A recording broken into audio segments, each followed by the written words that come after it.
श्रीगणेशाय नमः। अथेकोनत्रिंशोऽध्यायः। नारदुवाच ब्रह्मन्विधे महाभाग किञ्जातं तदन्तरं तत्सर्वं श्रोतुमिच्छामि कथय त्वं शिवायशः। ब्रह्मोवाच देवर्षे श्रूयतां सम्यक् कथयामि कथां मुदा तां महापापसंहस्त्रीं शिवभक्तिविवर्धिनीं। पार्वतीवचनं श्रुत्वा हरस्य परमात्मनः दृष्ट्वानन्दकरं रूपं जहर्षातीव च द्विज। प्रत्युवाच महासाध्वी स्वोपकण्ठस्थितं विभुम् अतीव सुखिता देवी प्रीतयुक्तफुलान्नना शिवा। पार्वत्युवाच त्वं नाथो मम देवेश त्वया किं विस्मृतं पुरा।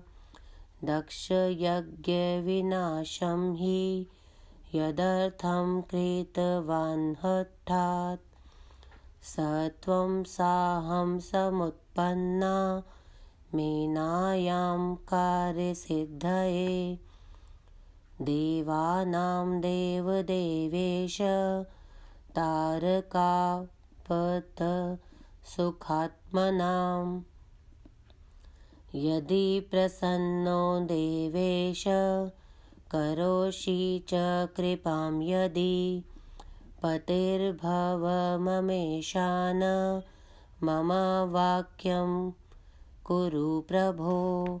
पितुर्गेहे मया संगम्यते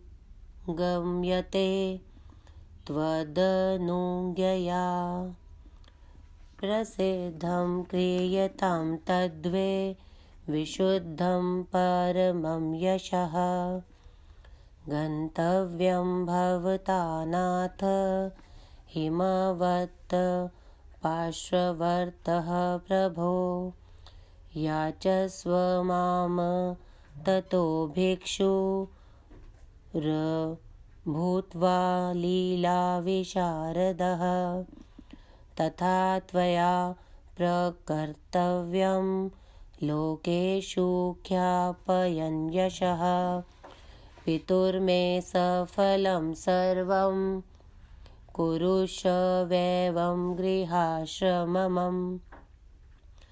ऋषिभिर्बोधितः प्रीत्या स्वबन्धुपरिवारितः करिष्यति न सन्देह स तव वाक्यं पिता मम।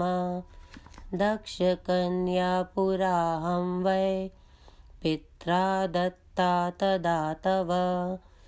यथोक्तविधिना तत्र विवाहो न कृत्स्त्वया न ग्रहा पूजितास्ततेन दक्षेण जनकेन मे।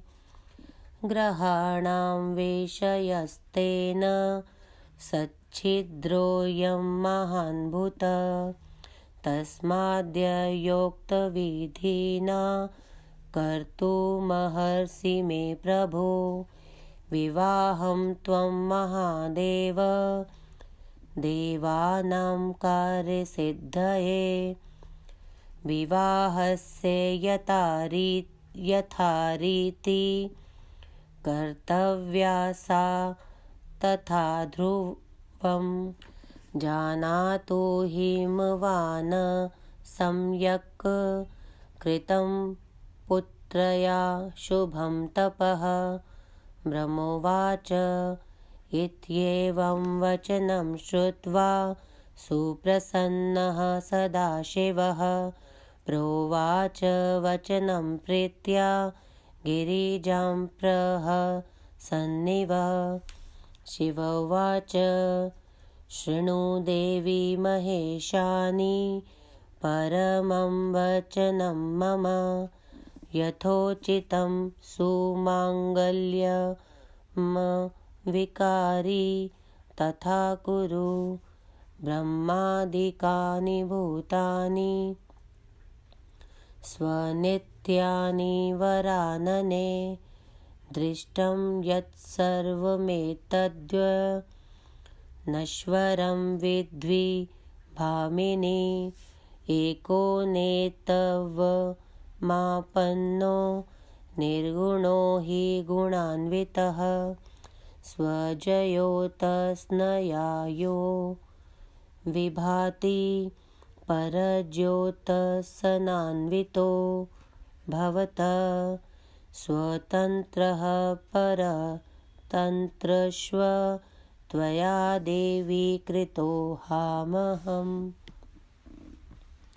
सर्वकर्त्री च प्रकृतिर्महामाया त्वमेव हि मायामयं कृतमिदं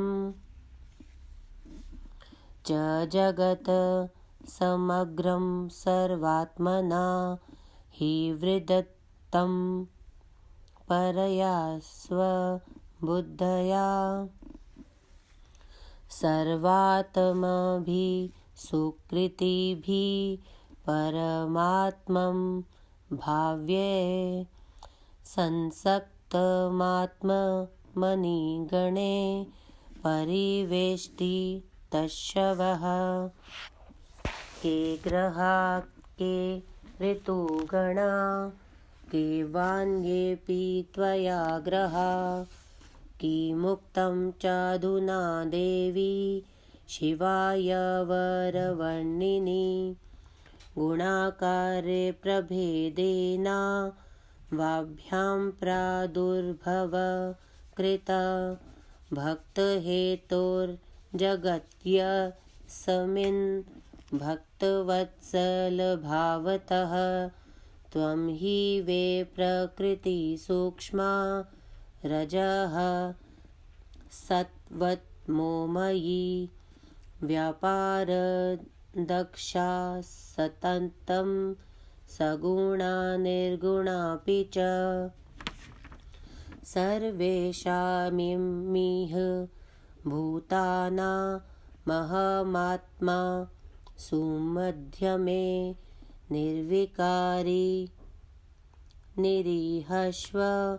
भक्ते चक्षुपातविग्रह हिमालयं न गच्छेयं जनकं तव शैलजे।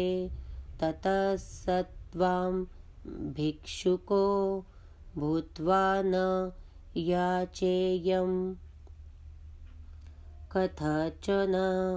महागुणैर्गीर्ष्ठोऽपि महात्मापि गिरीन्द्रजे। देहीति वचनात् सद्य पुरुषो याति लाघवं। तु कल्याणि किमस्माकं वदस्स यत् कार्यं त्वदाज्ञया भद्रे। यथेच्छसि तथा कुरु। ब्रह्मोवाच तेनोक्तापि महादेवी सा साध्वी कमलेक्षणा। जगाद शङ्करं भक्त्या सुप्रणमय पुनः पुनः। पार्वत्युवाच त्वमात्मा प्रकृतिष्वाहं नात्र कार्या विचारणा।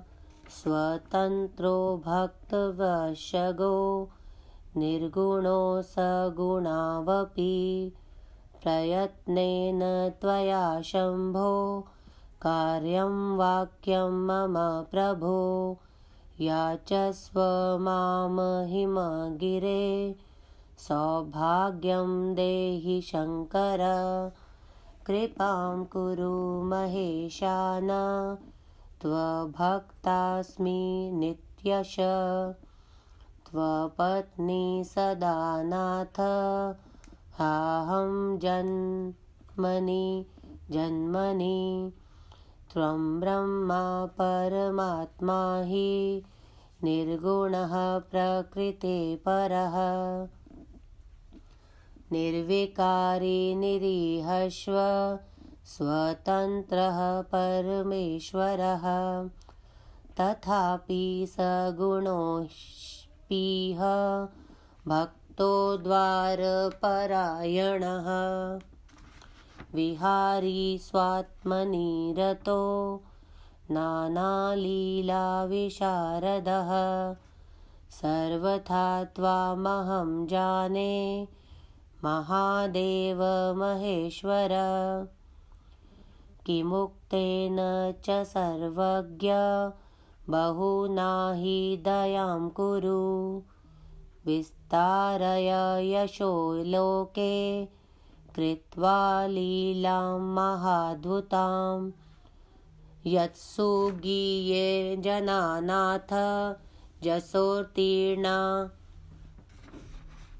भवाम्बुधिं ब्रह्मोवाच इत्येव मुक्त्वा गिरिजासुप्रणमय पुनः पुनः विरराम महेशानं नतस्कन्धाकृताञ्जलिः इत एव मुक्तः स तया महात्मा महेश्वरो लोकविडम्बनाय तथेपि मत्वा प्रहसन बभूव मुदान्वितः कर्तुमनासतदेव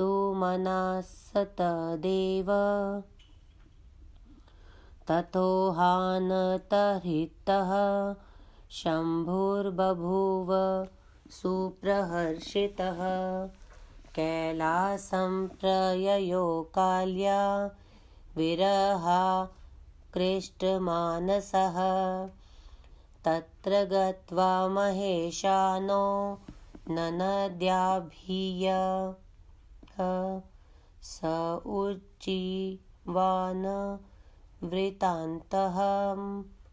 वृत्तान्तं सकलं ते वै परमानन्दनिर्भरः तेऽपि श्रुत्वा गणा सर्वे भैरवाद्याश्व सर्वशः बभूवु सुखिनोतयन्तं विदधु परमोत्सवं महत् सुमङ्गलं तत्र बभूवातीव नारद सर्वेषां दुःखनाशो भूद्रुदः प्रापापि समुद्यमम् इति श्री महापुराणे द्वितीयायां रुद्रसंहितायां तृतीये पार्वतीखण्डे शिवाशिव संवाद वर्णनं नामेकोनत्रिंशोऽध्यायः। 29वां अध्याय हिंदी अनुवाद। नारद जी ने कहा, महान भाग्यवान ब्रह्मा जी, उसके बाद क्या हुआ वह सब मैं सुनना चाहता हूँ। आप पार्वती के सुयश का वर्णन कीजिए। ब्रह्मा जी ने कहा, हे देवर्षि, मैं प्रसन्न होकर उस पाप नाशक तथा शिव भक्ति वर्धक कथा को कह रहा हूँ। तुम सावधान होकर सुनो। पार्वती परमात्मा शिवजी के वचनों को सुनकर तथा हे ब्राह्मण आनंददायक उनके रूप को देखकर अत्यंत प्रसन्न हुई। प्रेम से जिसका मुख कमल खिल गया है तथा महान साध्वी उस शिवा ने अपने समीप में स्थित शिवजी से पार्वती ने कहा, हे देवेश, आप मेरे स्वामी हैं, जिसलिए आपने हठ से दक्ष के यज्ञ का विनाश किया था, क्या उसे आप भूल गए हैं? आप तो वही हैं और वही मैं तारकासुर से पीड़ित देवताओं के कार्य को सिद्ध करने के लिए मेना के गर्भ से उत्पन्न हुई हूँ। हे स्वामिन, यदि आप मुझ पर प्रसन्न हैं और यदि मेरे ऊपर कृपा करना चाहते हैं तो आप मेरे पति हो जाइए। आपकी आज्ञा से मैं अपने पिता के घर जाती हूँ और आप विवाह रूप अपने शुद्ध यश को प्रकट कीजिए। हे नाथ, आप मेरे पिता हिमालय के पास जाकर उनसे लीलापूर्वक मेरी याचना कीजिए। आप लोक में अपने यश का विस्तार करते हुए मेरे पिताजी के गृहस्थाश्रम को सफल कीजिए। ऋषियों के उपदेश को पाकर मेरे पिताजी बंधु बांधवों के साथ प्रसन्नता से अपनी बात को वे स्वीकार करेंगे। मैं पहले दक्ष की पुत्री थी। जब मुझे आपको मेरे पिताजी ने दिया था तब आपने विधि पूर्वक विवाह नहीं किया था। मेरे पिता दक्ष ने न ग्रहों की पूजा की थी, अतः उस विवाह के उक्त प्रकार का विघ्न हुआ। हे प्रभु, हे महादेव, इस बार देवताओं के कार्य को सिद्ध करने के लिए यथोचित विधि से आप मेरे साथ विवाह कीजिए। निश्चित रूप से विवाह की जो विधि है, इस बार उसी प्रकार आप मेरे साथ विवाह करें, जिससे मेरे पिताजी ये समझ जाएं कि मेरी पुत्री ने उत्तम तप किया था। ब्रह्मा जी ने कहा। इस प्रकार वचनों को सुनकर शिवजी ने प्रसन्न होकर गिरिजा से शिवजी ने कहा, हे पार्वती, मेरी बात को सुनो। जैसे मंगल हो और जिस प्रकार कोई विघ्न बाधा ना हो, वैसा तुम कर डालो। हे वरानने, ब्रह्मा से लेकर जितने भी स्थावर जंगम आदि दृष्टिगोचर होने वाले प्राणी हैं, वे सब अनित्य हैं। यह जो तुम्हारे सामने उपस्थित है, अर्थात शिव रूप में मैं एक होते हुए भी अनेक रूपों को प्राप्त हो जाता हूँ। निर्गुण होने पर भी सगुण हो जाता हूँ। मैं अपने ही प्रकाश से प्रकाशित होता हूँ। अब तुम्हारे प्रकाश से युक्त हो गया हूँ। हे देवी, यद्यपि मैं स्वतंत्र था, परंतु तुमने मुझे परतंत्र कर दिया। सब कुछ करने वाली प्रकृति तथा महामाया तुम ही हो। यह संपूर्ण संसार माया स्वरूप ही है और मैंने इसे अपनी उत्कृष्ट बुद्धि से धारण कर रखा है। सभी पवित्र आत्माएं जो परमात्मा के स्वरूप को प्राप्त कर गई हैं और जो सदा मेरे साथ भदेव भाव से रहती हैं, उनसे तथा अपने गणों से यह संसार घिरा हुआ है। हे उत्तम देवी, तुमने क्या कहा? शिव के लिए तुम्हारे अतिरिक्त ग्रह तथा ऋतुगण कौन है? गुण तथा कार्य के भेद से हम दोनों ने भक्त के प्रति वत्सलता के कारण उन्हें इस संसार में उत्पन्न किया है। तुम रजस, सत्व तथा तमस गुण से युक्त सूक्ष्म प्रकृति हो। निरंतर व्यापार में कुशल तुम सगुण और निर्गुण रूप हो। हे कृशोदरी, संसार के सभी प्राणियों का मैं आत्मा रूप हूँ। विकार रहित तथा निरीह होकर भी मैं भक्तों की इच्छा के अनुरूप शरीर धारण करता हूँ। हे पार्वती, मैं तुम्हारे पिता के साथ पास भिक्षुक होकर तुम्हारी याचना करने के लिए नहीं जाऊंगा। हे पार्वती, अनेक महान गुणों से युक्त महात्मा पुरुष भी जब हाथ फैलाकर मांगने लगता है तो वह लघुता को प्राप्त हो जाता है। इतना जानने पर भी हे कल्याणी, मुझसे तुम क्या कार्य करने को कह रही हो? हे सुंदरी, इसके अतिरिक्त तुम जो चाहो सो करो। ब्रह्मा जी ने कहा। शिवजी के ऐसा कहने पर भी वह कमल के सदृश आंखों वाली महादेवी शिवजी को भक्ति से प्रणाम करके बार बार कहने लगी। पार्वती ने कहा, आप आत्मा है और मैं प्रकृति हूँ, इसमें संदेह नहीं है। हम दोनों ही स्वतंत्र होने पर भी भक्तों के वशीभूत हैं। भले ही हम निर्गुण हों अथवा सगुण हों। हे प्रभु, हे शंभु, प्रयत्नपूर्वक आप मेरी बात को मानकर मुझे हिमालय से मांगकर, हे शिव जी, मुझे सौभाग्य दीजिए। हे शिव जी, मैं आपकी सदा सेविका हूँ, मेरे ऊपर कृपा कीजिए। हे नाथ, मैं प्रत्येक जन्म में आपकी पत्नी हूँ। आप ब्रह्मा परमात्मा, निर्गुण, प्रकृति से परे, विकार रहित, इच्छा रहित, स्वतंत्र तथा परमेश्वर है। फिर भी सगुण रूप धारण कर भक्तों का उद्धार करने में लगे रहते हैं। आप विहारी होने पर भी आत्मा राम है और अनेक प्रकार की लीला करने में कुशल हैं। हे महेश्वर, हे महादेव, आपको पूर्ण रूप से मैं जानती हूँ। हे सर्वज्ञ, अधिक कहने से क्या लाभ है। आप मेरे ऊपर दया कीजिए। अद्भुत लीला करके संसार में अपने सुयश का विस्तार कीजिए, जिसका विधिवत गान करके मनुष्य संसार सागर से पार हो सके। ब्रह्मा जी ने कहा। शिवजी से इतना कहकर उन्हें सिर झुकाकर हाथ जोड़कर बार बार प्रणाम करके रुक गई।